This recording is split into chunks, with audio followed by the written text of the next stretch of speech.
अस्सलाम वालेकुम जी, कैसे हैं सारे लोग? ठीक ठाक हैं? अच्छा, हम last time bacterial cell structure पढ़ रहे थे और बैक्टीरियल सेल स्ट्रक्चर में हमने सेल एम्ब्रेलम वाला पोर्शन पढ़ा था जिसमें सेल मेम्ब्रेन्स वगैरह थी और सेल वॉल खास तौर पे लॉन्ग क्वेश्चन था जो बैक्टीरियल सेल में है। अगर आप इससे हटके देखते हैं बैक्टीरियल सेल को तो हमारे पास ये अब सेल है, तो सेल के अगर इनर साइड पे मूव करना शुरू करें तो सबसे अंदर वाली साइड पे सेल में देखें तो ये डार्कली स्टेन्ड पोर्शन आएगा और इस डार्कली स्टेन्ड पोर्शन को हम न्यूक्लियोइड का नाम देंगे। एक तो चीज आपको याद है कि यहाँ पर न्यूक्लियस नहीं होता क्योंकि ये प्रोकैरियोटिक सेल है, तो ये वो वाला हिस्सा है जो क्रोमेटिन मटेरियल कंटेन कर रहा होगा। अच्छा, यहाँ पर क्रोमेटिन मटेरियल मौजूद है। अगर आपने ऐसा नहीं बोलना तो इसे क्रोमोसोम्स बोल दें। अब आपको ये भी अंदाजा होगा कि क्रोमेटिन मटेरियल तब नजर आएगा जब सेल नॉन डिवाइडिंग फेज में होगा। जब सेल डिवाइड नहीं कर रहा तब ये नजर आएगा और ये तब दिखेंगे जब सेल डिवाइडिंग फेज के अंदर होगा। ठीक हो गया? तो ये हमारे पास सेंटर में। अच्छा, ये वाला हिस्सा डार्कली स्टेन्ड होता है। डार्कली स्टेन्ड का क्या मतलब है? रंगदार हिस्सा है बहुत ज्यादा। और इसका जो ये रंगदार हिस्सा होना है ये किस वजह से है भला? ये सारे का सारा एक्चुअली प्रोटीन्स की वजह से है जो यहाँ पर बहुत ज्यादा मिकदार में मौजूद होती हैं और साथ ये जो क्रोमेटिन मटेरियल वगैरह मौजूद है। अच्छा जी, ऑब्जेक्टिव के लिए आप याद रखेंगे कि बैक्टीरियल सेल के अंदर सिंगल क्रोमोसोम मौजूद होता है, एक ही क्रोमोसोम मौजूद होगा। तो एक क्रोमोसोम की वजह से जो बैक्टीरियल सेल है वो हमेशा हैप्लॉइड होता है, डिप्लॉइड नहीं होता। तो ये कभी भी मियोसिस नहीं कर सकता, ये आपने इसके बारे में याद रखना है। सही है? अच्छा, यहाँ पर ना सर्कुलर डीएनए मौजूद होता है और डीएनए इसका डबल स्ट्रैंडेड ही है। तो ये फर्क हो गया हमारे डीएनए से थोड़ा सा। एक तो ये सर्कुलर है ये डिफरेंस है, बाकी हमारा भी डबल स्ट्रैंडेड होता है और ये भी डबल स्ट्रैंडेड। हमारा डबल हेलिक्स होता है, ये सर्कुलर फॉर्म में मौजूद होगा। सही है? जब भी आपने किसी न्यूक्लियस को देखना है या क्रोमोसोम्स को देखना है तो आपको उसके लिए स्टेन्स चाहिए। स्टेन्स मतलब रंग देने के लिए कोई चीज चाहिए। आप तब उसे जाकर देखेंगे तो छोटा सा येलो बॉक्स लिखा हुआ है जिसमें फल्जन स्टेन का नाम लिखा हुआ है, वो आपने एमसीक्यूज के लिए तैयार भी करना है। अच्छा, इसी में आप देखें बाकी सारा साइटोप्लाज्म है। अच्छा, यहाँ पर ना छोटे छोटे से पोर्शंस मौजूद हैं जिसमें आप देखेंगे सेल मेम्ब्रेन अंदर की जानिब इनवेजिनेट होती है। इन स्ट्रक्चर्स को मीजोसोम्स बोलते हैं और ये शॉर्ट आंसर है बोर्ड का। और मीजोसोम्स क्या हैं? They are basically invaginations of cell membrane. लेकिन ये सेल मेम्ब्रेन सिर्फ कहां पर है? बैक्टीरियल सेल की इन्वेजिनेशन है जिसे मीजोसोम्स बोल रहे हैं। अच्छा, इन मीजोसोम्स के पास बेशुमार एंजाइम्स मौजूद होते हैं।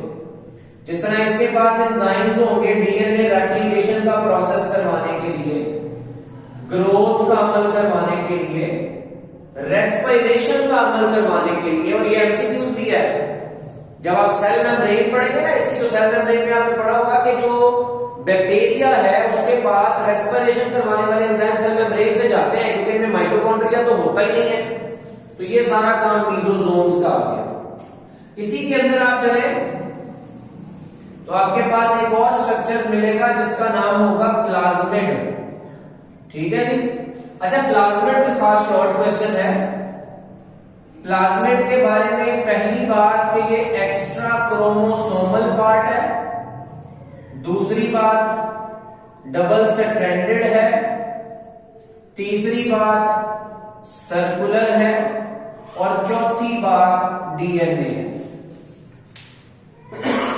Extra chromosomal double stranded circular DNA को क्या बोलते हैं? और ये बैक्टीरिया के अंदर एक एक्सेसरी फालतू डीएनए।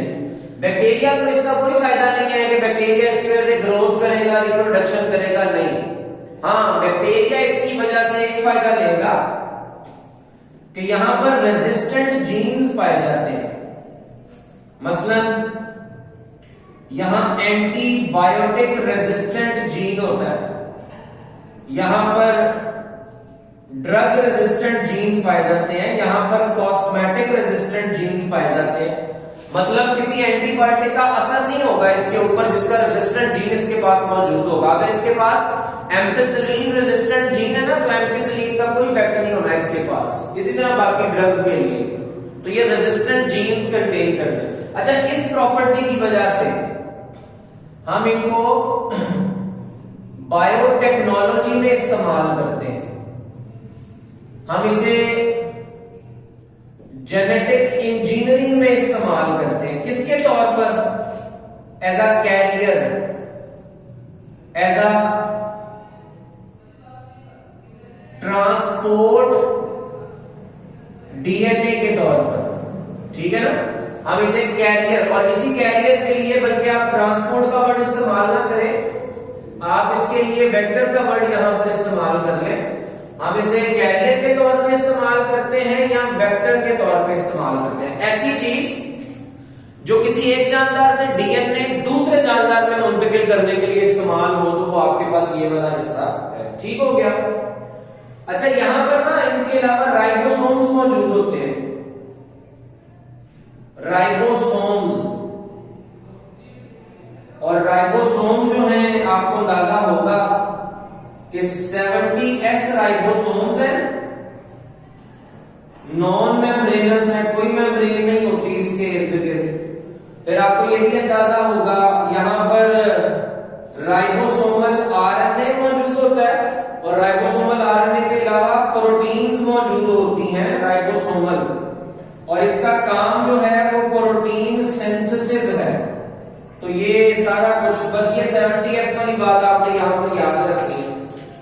इसके अलावा यहां पर कुछ स्टोरेज बॉडीज मौजूद होती हैं, और स्टोरेज बॉडीज जो है वो खुराक को स्टोर करेंगी, जिस तरह ग्लाइकोजन है, या जो फैट ड्रॉपलेट्स हैं उनको स्टोर कर देती है, कुछ आयन मिनरल्स को स्टोर कर देती है, और बेशुमार वेस्ट वगैरह इनको भी स्टोर करेंगे। तो ये बहुत सारे फंक्शंस हो जाएंगे इधर। सही है। बैक्टीरिया रिप्रोड्यूस हमेशा बाइनरी फिशन के अमल के जरिए करेगा, लेकिन बैक्टीरिया जब भी आप इसकी बात करें ना कि सर्वाइवल की बात जब आएगी कि सर्वाइव कैसे करेगा, अगर माहौल नासाजगार हो जाए, अगर अनफेवरेबल कंडीशंस आ जाए, तो इन अनफेवरेबल कंडीशंस में बैक्टीरिया कैसे सर्वाइव करेगा? तो बैक्टीरिया स्पोर्स पैदा कर लेगा दो तरह से, एक्सोस्पोर्स है या फिर एंडोस्पोर्स पैदा हो जाएंगे। एक्सोस्पोर्स का मतलब है जो आउटसाइड ऑफ द बॉडी पैदा होगा, जो इनसाइड ऑफ द बॉडी पैदा होगा एंडोस्पोर्स है। खास तौर पे एमसीक्यूज है, एंडोस्पोर्स किस लिए है? सर्वाइवल के लिए। अच्छा, ये देखिए, ये एक स्पोर पैदा हो गया। अब ये जो स्पोर है ना, अनफेवरेबल कंडीशन में अपने आप के बचाव के लिए अपने बाहरी साइड पर एक कवरिंग खारिज करना शुरू कर देगा। उसी कवरिंग को आप एंड पे जाके क्या नाम दे देंगे? सिस्ट। सिस्ट बन जाएगा बेसिकली, जिसके अंदर रहता हुआ ये जिंदगी गुजारेगा। सिस्ट डोरमेंट होगा, कोई मेटाबॉलिज्म नहीं हो रही होगी या बहुत थोड़ी हो रही होगी। रेजिस्टेंट होगा, माहौल के अनफेवरेबल होने का कोई नुकसान नहीं है इसके ऊपर, बहुत थिक है। लेकिन एक बात, नॉट हीट रेजिस्टेंट।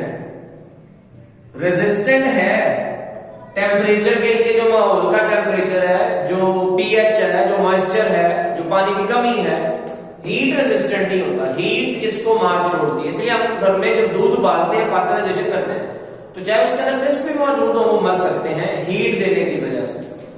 तो ये आपका सेकंड क्वेश्चन जो सेल बैक्टीरियल सेल के स्ट्रक्चर में है, वो लॉन्ग क्वेश्चन के तौर पर आपका ये एक क्वेश्चन अटेम्प्ट हो जाएगा। ठीक है, इसको आप अच्छे तरीके से पढ़ें, आसान सा है और ये मतलब इजीली याद हो जाएगा।